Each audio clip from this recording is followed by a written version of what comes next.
Hello everyone, ಎಲ್ಲರಿಗೂ ನಮಸ್ಕಾರ. Welcome to ಧ್ವನಿ ಹೋಮ್. ನಾನು ಧ್ವನಿ ಹೋಮಲ್ಲಿ ಇವತ್ತಿನ ರೆಸಿಪಿ ರಸ್ಮಲೈ. ಈ ರಸ್ಮಲೈ ಸ್ವೀಟ್ನ ಹೇಗೆ ಮಾಡೋದು ಅನ್ನೋದನ್ನು ಇವತ್ತಿನ ವಿಡಿಯೋದಲ್ಲಿ ಶೇರ್ ಮಾಡ್ಕೊಂಡಿದ್ದೀನಿ. ಅದಕ್ಕೂ ಮುಂಚೆ ಯಾರೆಲ್ಲ ನನ್ನ ಚಾನಲ್ ನೋಡ್ತಾ ಇದ್ದೀರಾ ಪ್ಲೀಸ್ ಸಬ್ಸ್ಕ್ರೈಬ್ ಮಾಡ್ಕೊಳ್ಳಿ, ಲೈಕ್ ಮಾಡಿ, ಶೇರ್ ಮಾಡಿ, ಹಾಗೆ ಕಮೆಂಟ್ ಮಾಡಿ. ನಾನು ಈ ರೆಸಿಪಿನ ಮಾಡ್ತಿರೋದು ಅಂಗನವಾಡಿಯಲ್ಲಿ ಕೊಡೋ ಹಾಲಿನ ಪೌಡರಿಂದ ಮಾಡ್ತಾ ಇರೋದು. ತುಂಬಾ ಟೇಸ್ಟಿಯಾಗಿರುತ್ತೆ, ಹಾಗೆ ಮಾಡೋದು ಅಷ್ಟೇ ಈಸಿಯಾಗಿ ಮಾಡ್ಬೋದು. ಇಲ್ಲಿ ನಾನು 1 ಕಪ್ ಆಗೋಷ್ಟು ಹಾಲಿನ ಪೌಡರ್ನ ತೊಗೊಂಡಿದ್ದೀನಿ. ಇವಾಗ ಒಂದು ಸ್ಟವ್ ಆನ್ ಮಾಡಿಕೊಂಡು ಒಂದು ಪಾತ್ರೆನ ಇಟ್ಕೊತಾ ಇದ್ದೀನಿ. ಅದಕ್ಕೆ ನಾನು ನೀರನ್ನು ಸೇರಿಸ್ಕೊತಾ ಇದ್ದೀನಿ. ಯಾವ ಕಪ್ಪಲ್ಲಿ ಹಾಲಿನ ಪೌಡರ್ನ ತೊಗೊಂಡಿದ್ದೀನೋ ಅದೇ ಕಪ್ಪಲ್ಲಿ ನಾನು 2 ಕಪ್ ಆಗೋಷ್ಟು ನೀರನ್ನು ಸೇರಿಸ್ಕೊಂಡು, ನೀರು ಸ್ವಲ್ಪ ಬಿಸಿ ಆಗ್ತಿದ್ದಂಗೆನೇ ಹಾಲಿನ ಪೌಡರ್ನ ಸ್ವಲ್ಪನೇ ಇದಕ್ಕೆ ಮಿಕ್ಸ್ ಮಾಡ್ಕೋಬೇಕು. ಅದು ಸ್ವಲ್ಪನೂ ಗಂಟಿಲ್ಲದೆ ಇರೋ ರೀತಿ ಇದನ್ನು ಮಿಕ್ಸ್ ಮಾಡ್ಕೋಬೇಕು. ಸ್ವಲ್ಪ ನೀರು ಬಿಸಿ ಇದ್ದರೆ ಹಾಲಿನ ಪೌಡ್ರ್ ಹಾಕ್ತಾ ಇದ್ದಂಗೆ ಅದು ಗಂಟೇನ ಆಗಲ್ಲ.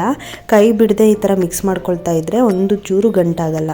ಅಷ್ಟು ಚೆನ್ನಾಗಿ ಇದು ಹಾಲಿನ ಜೊತೆಗೆ ಮಿಕ್ಸ್ ಆಗುತ್ತೆ. ಇನ್ ಕೇಸ್ ನಿಮ್ಮ ಮನೇಲಿ ಹಾಲಿನ ಪೌಡರ್ ಇಲ್ಲ ಅಂತಂದರೆ ನೀವು ಸೇಮ್ ಇದನ್ನೇ ಹಾಲಲ್ಲಿ ಕೂಡ ನೀವು ಮಾಡ್ಕೋಬೋದು. ಇವಾಗ ನೀವು ನೋಡ್ತಾ ಇದ್ದೀರಾ, ಒಂದು ಚೂರು ಗಂಟಿಲ್ಲ. ಹಾಲು ಕಾಯೋಕ್ಕೆ ಇದನ್ನು ಬಿಟ್ಕೊಳ್ಳೋಣ. ಇಲ್ಲಿ ನಾನು ಒಂದು ನಿಂಬೆಹಣ್ಣ ತೊಗೊಂಡು ಕಟ್ ಮಾಡಿ ಇಟ್ಕೊತಾ ಇದ್ದೀನಿ. ಇವಾಗ ಇಲ್ಲಿ ಹಾಲು ಚೆನ್ನಾಗಿ ಕುದಿ ಬರ್ತಾ ಇದೆ, ಚೆನ್ನಾಗಿ ಕಾಯ್ತಾ ಇದೆ ನೋಡಿ. ಈ ರೀತಿ ಉಕ್ಕಿ ಬರೋ ಟೈಮಲ್ಲಿ ನಿಂಬೆ ರಸನ ಸೇರಿಸ್ಕೊತಾ ಇದ್ದೀನಿ. ನಿಂಬೆ ರಸ ಇಲ್ಲ ಅಂತಂದರೆ ನೀವು ವೆನಿಗರ್ ಕೂಡ ಯೂಸ್ ಮಾಡ್ಕೋಬೋದು.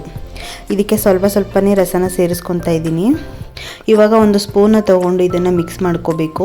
ಹಾಲೆಲ್ಲ ಒಡೆಯೋ ರೀತಿ ಪನ್ನೀರಾಗಿ ಕನ್ವರ್ಟ್ ಆಗುತ್ತೆ ಹಾಲು. ಇವಾಗ ನೋಡಿ, ನೀವೇ ನೋಡ್ತಾ ಇದ್ದೀರಾ, ಇವಾಗ ಹಾಲೆಲ್ಲ ಪನ್ನೀರಾಗಿ ರೆಡಿ ಆಗಿದೆ. ಲೋ ಫ್ಲೇಮಲ್ಲೇ ಇದನ್ನು ಮಿಕ್ಸ್ ಮಾಡ್ಕೊಳ್ಳಿ, ಇಲ್ಲ ಅಂತಂದರೆ ತಳ ಹಿಡಿಯೋ ಚಾನ್ಸಸ್ ಕೂಡ ಇರುತ್ತೆ. ಇವಾಗ ಇಲ್ಲಿ ಪನ್ನೀರ್ ರೆಡಿಯಾಗಿದೆ. ಕೆಳಗಡೆ ಒಂದು ಪಾತ್ರೆ ಇಟ್ಕೊಂಡು ನಾನು ಸ್ಟ್ರೈನರ್ನ ತೊಗೊಂಡು ಅದ್ರ ಮೇಲ್ಗಡೆ ಒಂದು ಕಾಟನ್ ಬಟ್ಟೆನ ಹಾಕ್ಕೊಂಡು ಪನ್ನೀರ್ನೆಲ್ಲ ಹಾಕ್ಕೊಂಡಿದ್ದೀನಿ. ಅದು ಹಾಕಿದ ತಕ್ಷಣವೇ ನಾನು ತಣ್ಣೀರಲ್ಲಿ ವಾಶ್ ಮಾಡ್ಕೊತಾ ಇದ್ದೀನಿ.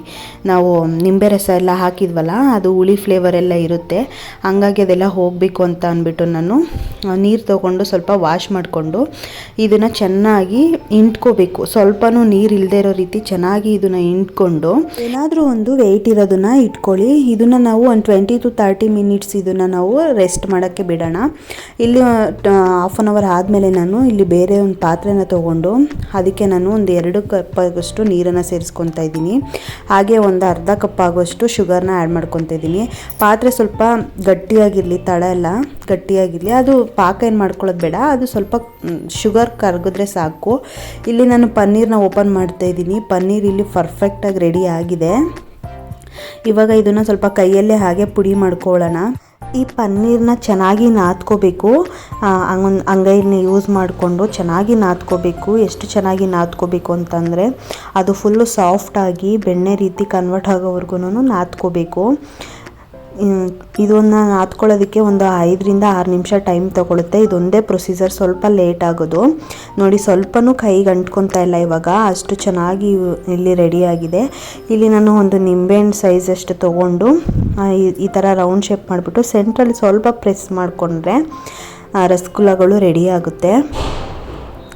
ಎಲ್ಲನೂ ಅಷ್ಟೇ ಸೇಮ್ ಇದೇ ಥರನೇ ನೋಡಿ. ಸ್ವಲ್ಪನೂ ಬಿರುಕು ಬಿಟ್ಕೊತಾ ಇಲ್ಲ, ಯಾವುದೂ ಬ್ರೇಕ್ ಆಗ್ತಿಲ್ಲ. ಅಷ್ಟು ಚೆನ್ನಾಗಿ ರೆಡಿಯಾಗಿದೆ. ನಾವು ಎಷ್ಟು ಚೆನ್ನಾಗಿ ಪನ್ನೀರ್ನ ನಾದ್ಕೊಂಡಿರ್ತೀವಿ ಅಷ್ಟು ಚೆನ್ನಾಗಿ ರಸಗುಲ್ಲಗಳು ರೆಡಿ ಆಗುತ್ತೆ. ಎಲ್ಲ ರಸಗುಲ್ಲಗಳನ್ನು ಸೇಮ್ ಇದೇ ಪ್ರೊಸೀಜರಲ್ಲೇ ಮಾಡ್ಕೊಳ್ಳಿ. ಇವಾಗ ಇಲ್ಲಿ ರೆಡಿಯಾಗಿದೆ. ಇಲ್ಲಿ ನಾನು ಶುಗರ್ ಮತ್ತು ನೀರು ಹಾಕಿ ಇಟ್ಟಿದ್ದೆ ಅಲ್ವಾ, ಶುಗರೆಲ್ಲ ಫುಲ್ ಕರಗಿದೆ. ಈ ಟೈಮಲ್ಲಿ ನಾನು ಒಂದೊಂದೇ ರಸಗುಲ್ಲಗಳನ್ನ ಇದಕ್ಕೆ ಸೇರಿಸ್ಕೊತಾ ಇದ್ದೀನಿ. ಹೈ ಫ್ಲೇಮಲ್ಲೇ ಇಟ್ಕೊಂಡು ಒಂದೊಂದೇ ರಸಗುಲ್ಲಗಳನ್ನ ಇದಕ್ಕೆ ಸೇರಿಸ್ಕೊಳ್ಳಿ. ಯಾವುದು ಏನು ಬ್ರೇಕ್ ಆಗಲ್ಲ, ತುಂಬ ಚೆನ್ನಾಗಿ ಕುಕ್ ಆಗುತ್ತೆ. ಚೆನ್ನಾಗಿ ಕುದಿ ಬರಬೇಕದು. ಒಂದು 3 ನಿಮಿಷ ಇದನ್ನು ಚೆನ್ನಾಗಿ ಕುದಿಸ್ಕೊಳ್ಳೋಣ. ಅದಾದಮೇಲೆ ಲೋ ಫ್ಲೇಮ್ ಮಾಡಿಕೊಂಡು ಒಂದು 10 ನಿಮಿಷ ಚೆನ್ನಾಗಿ ಇದನ್ನು ಬೇಯಿಸ್ಕೊಳ್ಳೋಣ. ಅಷ್ಟರಲ್ಲಿ ನಾವು ರಸ್ಮಲೈಗೆ ಒಂದು ಸ್ವೀಟ್ ರಸನ ರೆಡಿ ಮಾಡ್ಕೊಳ್ಳೋಣ. ಇಲ್ಲಿ ನಾನು ಸ್ಟವ್ ಆನ್ ಮಾಡಿಕೊಂಡು ಒಂದು ಪಾತ್ರೆನ ಇಟ್ಕೊಂಡು ಅದಕ್ಕೆ ನಾನು 2.5 ಕಪ್ ಆಗುವಷ್ಟು ನೀರನ್ನು ಸೇರಿಸ್ಕೊತಾ ಇದ್ದೀನಿ. ನೀರನ್ನು ಸೇರಿಸ್ಕೊಂಡು ನಾನು ಇದಕ್ಕೂ ಕೂಡ ಹಾಲು ಪೌಡರ್ನೇ ಯೂಸ್ ಮಾಡ್ತಾ ಇರೋದು. 1.5 ಕಪ್ ಆಗುವಷ್ಟು ಹಾಲು ಪೌಡರ್ನ ಸೇರಿಸ್ಕೊತಾ ಇದ್ದೀನಿ ನಾನು. ಸೇಮ್ ಪ್ರೊಸೀಜರು ಸ್ಟಾರ್ಟಿಂಗಲ್ಲಿ ಹೇಗೆ ಮಾಡಿದ್ವಿ ಅದೇ ರೀತಿನೇ. ಸ್ವಲ್ಪನೂ ಇದು ಹಾಲು ಪೌಡರ್ ಗಂಟಿಲ್ಲದೆ ಇರೋ ರೀತಿ ಇದನ್ನು ಚೆನ್ನಾಗಿ ಮಿಕ್ಸ್ ಮಾಡ್ಕೋಬೇಕು. ನಾನು 1.5 ಕಪ್ ಆಗೋಷ್ಟು ಹಾಲು ಪೌಡರ್ನ ಮಿಕ್ಸ್ ಮಾಡ್ಕೊತಾ ಇದ್ದೀನಿ. ಹಾಲು ಪೌಡರ್ ಇಲ್ಲ ಅಂತಂದರೆ ನೀವು ಹಾಲನ್ನೇ ಯೂಸ್ ಮಾಡ್ಕೋಬೋದು. ಇದನ್ನು ನಾವು ಚೆನ್ನಾಗಿ ಕಾಯಿಸ್ಕೋಬೇಕು. ಅದು ಚೆನ್ನಾಗಿ ಉಕ್ಕಿ ಬರೋವರೆಗೂ, ಮೀನ್ಸ್ ಹಾಲ್ದು ಸ್ಮೆಲ್ಲೆಲ್ಲ ಹೋಗೋವರೆಗೂ ಇದು ಚೆನ್ನಾಗಿ ಕುದೀತಾ ಸ್ವಲ್ಪ ಗಟ್ಟಿ ಕೂಡ ಆಗುತ್ತೆ. ನೀವು ಹಾಲನ್ನೇನಾದರೂ ಯೂಸ್ ಮಾಡ್ಕೋತೀರಾ ಅಂತಂದರೆ ಇದಕ್ಕೆ ನೀವು ಕಾರ್ನ್ಫ್ಲೋರ್ನ ಸ್ವಲ್ಪ ನೀರಲ್ಲಿ ಮಿಕ್ಸ್ ಮಾಡಿಬಿಟ್ಟು ಸೇರಿಸ್ಕೊಂಡ್ರೆ ಅದು ಗಟ್ಟಿಯಾಗಿ ಬರುತ್ತೆ. ಇಲ್ಲಿ ಹಾಲೆಲ್ಲ ಚೆನ್ನಾಗಿ ಉಕ್ಕಿ ಬಂದಿದೆ. ಈ ಟೈಮಲ್ಲಿ ನಾನು 1.5 ಕಪ್ ಆಗೋಷ್ಟು ಶುಗರ್ನ ಆ್ಯಡ್ ಮಾಡ್ಕೊತಾ ಇದ್ದೀನಿ. ಇದ್ರ ಜೊತೆಗೆ ಕೇಸರಿನೂ ಕೂಡ ಹಾಕೊತಾ ಇದ್ದೀನಿ. ಕೇಸರಿ ಮತ್ತು ಶುಗರ್ನ ಹಾಕ್ಕೊಂಡು ಚೆನ್ನಾಗಿ ಮಿಕ್ಸ್ ಮಾಡ್ಕೊಳ್ಳೋಣ.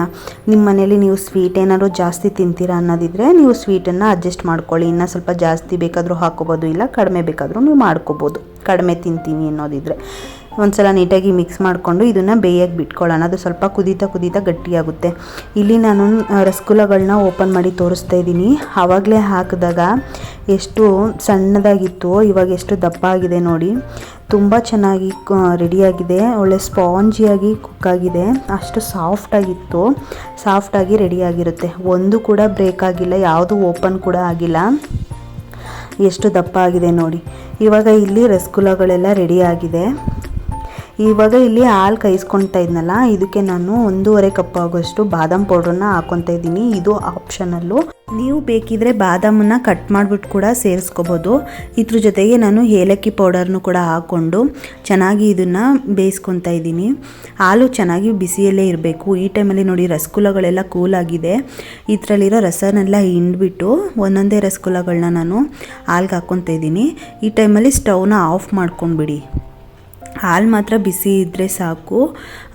ಸ್ಟವ್ ಆಫ್ ಮಾಡಿಬಿಟ್ಟು ರಸಗುಲ್ಲಗಳೆಲ್ಲ ಕೂಲಾಗಿರಬೇಕು. ಅದರಲ್ಲಿರೋ ರಸ ಎಲ್ಲ ಹಿಂಡ್ಬಿಟ್ಟು ಹಾಲಿಗೆ ಸೇರಿಸ್ಕೋಬೇಕು. ಒಂದು ಕೂಡ ಬ್ರೇಕ್ ಆಗಿಲ್ಲ. ಎಷ್ಟು ಸ್ಪಾಂಜಿಯಾಗಿತ್ತು ಅಂತಂದರೆ ತುಂಬ ಟೇಸ್ಟಿಯಾಗಿತ್ತು. ಔಟ್ಸೈಡಲ್ಲಿ ನಾವೆಲ್ಲ ತಿಂತೀವಲ್ಲ, ಸೇಮ್ ಅದೇ ರೀತಿಯೇ ಟೇಸ್ಟ್ ಇರುತ್ತೆ. ಒಮ್ಮೆ ಇದನ್ನು ಮಿಸ್ ಮಾಡದೆ ಟ್ರೈ ಮಾಡಿ. 1 ಕಪ್ ಹಾಲಿನ ಪೌಡರಲ್ಲೇ ಸುಮಾರು ಒಂದು 8ರಿಂದ 9 ರಸಮಲೈ ರೆಡಿಯಾಗಿತ್ತು. ಇವಾಗ ಒಂದು ಲಿಡ್ಡನ್ನು ಕ್ಲೋಸ್ ಮಾಡಿ ಅದು ಕಂಪ್ಲೀಟ್ಲಿ ಕೂಲ್ ಆಗೋಕ್ಕೆ ಬಿಡೋಣ. ಅದು ಕೂಲ್ ಆದಮೇಲೆ ನೀವು 1 ಅವರ್ ಆದರೂ ಫ್ರೀಝರಲ್ಲಿ ಇಟ್ಟು ಆಮೇಲೆ ಸರ್ವ್ ಮಾಡಿದ್ರೇ ರಸಮಲೈದು ಟೇಸ್ಟು ಚೆನ್ನಾಗಿ ಗೊತ್ತಾಗೋದು. ಸಖತ್ ಟೇಸ್ಟಿಯಾಗಿ ಹಾಗೆ ಅಷ್ಟೇ ಪರ್ಫೆಕ್ಟಾಗಿ ರಸಮಲೈ ರೆಡಿಯಾಗಿದೆ. ಇದ್ರ ಮೇಲ್ಗಡೆ ನೀವು ಪಿಸ್ತಾವನ್ನು ಕೂಡ ಕಟ್ ಮಾಡಿ ಹಾಕೋಬೋದು. ನಾನು ಬಾದಾಮನ್ನೇ ಸ್ವಲ್ಪ ಕಟ್ ಮಾಡಿ ಹಾಗೆ ಪೌಡರ್ನು ಕೂಡ ಮಿಕ್ಸ್ ಮಾಡಿ ಹಾಕ್ಕೊಂಡಿದ್ದೀನಿ. ನೀವು ಬಾದಾಮನ್ನು ಕಟ್ ಮಾಡಿ ಕೂಡ ಸೇರಿಸ್ಕೋಬೋದು, ಇಲ್ಲ ಪಿಸ್ತಾನೂ ಕಟ್ ಮಾಡಿಬಿಟ್ಟು ಸೇರಿಸ್ಕೋಬೋದು. ಕೇಸರಿ ಇಲ್ಲ ಅಂತ ಅಂದರೆ ಕೇಸರಿದು ಪೌಡರ್ ಆದ್ರೂ ನೀವು ಸೇರಿಸ್ಕೊಳ್ಳಿ. ತುಂಬಾ ಟೇಸ್ಟಿಯಾಗಿರೋ ರಸಮಲೈ ಅಂತೂ ರೆಡಿಯಾಗಿದೆ. ಇದು ಕಂಪ್ಲೀಟ್ಲಿ ಕೂಲ್ ಆದಮೇಲೆ ನೀವು ಸರ್ವ್ ಮಾಡೋದನ್ನ ಮಾತ್ರ ಮರಿಬೇಡಿ. ಸಖತ್ತು ಜ್ಯೂಸಿಯಾಗಿ ಕುಕ್ಕಾಗಿತ್ತು, ಅಷ್ಟೇ ಟೇಸ್ಟಿಯಾಗಿತ್ತು. ಔಟ್ಸೈಡೆಲ್ಲ ಏನು ತಿಂತೀವಿ ಸೇಮ್ ಅದೇ ಟೇಸ್ಟು. ಸಖತ್ ಟೇಸ್ಟಿಯಾಗಿರುತ್ತೆ. ಟ್ರಸ್ಟ್ ಮೀ, ಒಮ್ಮೆ ಟ್ರೈ ಮಾಡಿ. ಹಾಗೆ ಯಾರಿಗೆಲ್ಲ ರಸಮಲೈ ಇಷ್ಟ ಅನ್ನೋದನ್ನು ಕಾಮೆಂಟ್ ಮಾಡಿ ತಿಳಿಸಿ. ಓಕೆನಾ? ನಿಮಗೆ ಈ ರೆಸಿಪಿ ಇಷ್ಟ ಆಗಿದೆ ಅಂತ ನಾನು ಅಂದ್ಕೊಂಡಿದ್ದೀನಿ. ಇಷ್ಟ ಆಗಿದ್ರೆ ಪ್ಲೀಸ್ ಒಂದೇ ಒಂದು ಲೈಕ್ ಮಾಡಿ. ಹಾಗೆ ಇನ್ನಷ್ಟು ರೆಸಿಪೀಸ್ಗೋಸ್ಕರ ನನ್ನ ಚಾನಲ್ನ ಸಬ್ಸ್ಕ್ರೈಬ್ ಮಾಡ್ಕೊಳ್ಳೋದನ್ನ ಮಾತ್ರ ಮರಿಬೇಡಿ. ನಿಮ್ಮ ಫ್ರೆಂಡ್ಸ್ ಆ್ಯಂಡ್ ಫ್ಯಾಮಿಲಿಗೆ ಈ ವಿಡಿಯೋ ಯೂಸ್ ಆಗುತ್ತೆ ಅನ್ನೋದ್ರೆ ವಿಡಿಯೋನ ಶೇರ್ ಮಾಡಿ. ಸಿಗೋಣ ಮತ್ತೆ ಮುಂದಿನ ರೆಸಿಪಿ ಜೊತೆಗೆ ಮುಂದಿನ ವಿಡಿಯೋದಲ್ಲಿ. ನಿಮ್ಮ ಪ್ರಿಷಿಯಸ್ ಆದ ಟೈಮ್ನ ನಾನು ವಿಡಿಯೋಗೋಸ್ಕರ ಸ್ಪೆಂಡ್ ಮಾಡಿ ವಿಡಿಯೋ ನೋಡಿರೋದಕ್ಕೆ thank you so much. Thank you for watching. Bye.